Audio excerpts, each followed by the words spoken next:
Branko, otac Mare Anđelković, devojčice širokog osmeha i velikog srca, pola godine od njenog ubistva u školi, Vladislav Ribnikar i dalje ima ista pitanja bez odgovora. U odjecima tragedije koja je Srbiju zavila u crno 3. maja kada je dečak monstrum u školi ubio 9 dece i školskog čuvara, Branko bolno si stoički. Uvijek je tu za sve kojima je potrebna uteha, baš kao što je i Mara bila. Ovaj izrazito visoki čovjek bunti stav pokazuje izgledom kroz pramenove, obojene različitim bojama.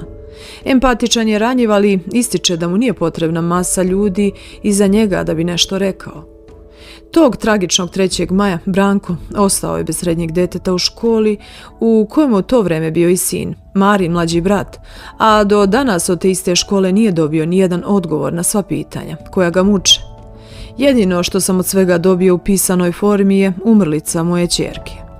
Svi razgovori su bili samo zamajavanje. Održavani su besmisleni sastanci na kojima su neki rekli da im pišemo mailove za šta god smo zainteresovani, da ćemo dobiti odgovore telefonski. Digao sam ruke jer me takva neodgovorna komunikacija ne interesuje i ne zadovoljava. Osjećam se umorno pošto je svašta moglo, a ništa nije urađeno iz te škole koja je imala mnogo propusta u radu. Na primjer, nema verifikaciju za koju nismo ni znali da je potrebna, a na sajtu 15 i više godina piše ugledna, što bez verifikacije ne može da piše. Potom neutešni otac ističe ozbiljne primjedbe na savjet roditelja osnovne škole Vladislav Ribnikar. Kako to da samozvani savjet roditelja koji sačinjava gomila mediokritetkinja i nešto manji broj mediokriteta šalje dopis vladi, a da pritom ne zna ni kako se zove škola čiji je navodno savjet. Naime, u njihovom dopisu stoji osnovna ugledna. Nastavu drže nekvalifikovani nastavnici jer veoma dobro se sećam kako je moja generacija kao i nekoliko narednih bila edukovana i koliko, a kako to izgleda u posljednjih 15 godina. Ispostavilo se šta sve nije radila direktorka, a trebalo je. Pedagog iz škole se bavio ucenama poput tih da će dete imati bolju ocenu iz određenog predmeta ako se prebaci u drugo odeljenje i slično. Šta je radio psihologa, šta nije, zbog čega je monstru bez pisanog traga promenio smenu i ubačen u Marin razred. Gomila su propusti, priča Anđelković. Do govori ogorčenosti na upravu škole Branko citira ubijenu ćerku. Mara je znala da kaže, samo da završim, ovo je Ribnikar. Brankov sin je nastavio da pohađa istu školu jer tu je njegovo okruženje.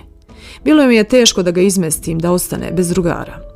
Mogli smo da preselimo se u drugi grad, da se odselimo u inostranstvo, ali ne bismo ništa dobili. Da se sin prebaci u drugu školu, tamo bi ga preslišavali o događaju, a ovdje ga niko ne pita jer znaju sve. Još 3. maja hteo sam da pitam ubicu zašto je ubio Maru. Nije moglo kao ni kada su ga saslušavali preko linka. Trebalo je tada da ga pitamo, pobio nam je decu, a mi nemamo pravo ni na šta. Video ga na kompjuteru samo naš advokat koji ga nikada pre toga nije video. Sumnjam da iza zločina postoji nešto što nikada nećemo saznati da nije bio sam u tome. Monstrum ubica iz Dubone dobio je poruku, neka ih bude bar 20, a on je odgovorio, ima ih više. Nisam video poruke, ali tako su mi rekli, ispričao je Branko. Zbog čega mi ne bi palo na pamet da se u slučaju Ribnikar nije odvijalo nešto slično? Anđelković ne razume ni to što po zakonu počinila zločina nije krivično odgovoran. Kako monstrum nije odgovoran za zlo koje je napravio kada sam ja kao dete nakon što sam slomio komšiji prozor loptom mogao da idem da se izvinim? A moj otac da kupi novi prozor i onda sam ja morao da idem sa njim, da ga namesti i da ga farbam zajedno sa njim. On je ubio 10 ljudi i za svakog treba da dobije po 40 godina zatvora.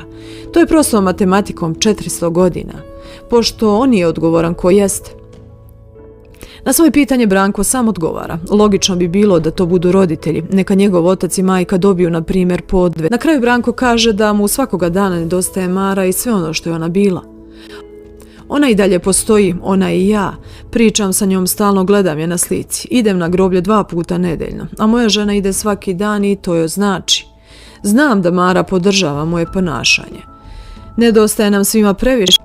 Njen brat i sestra pate mnogo, ali mi ne postavljaju pitanja.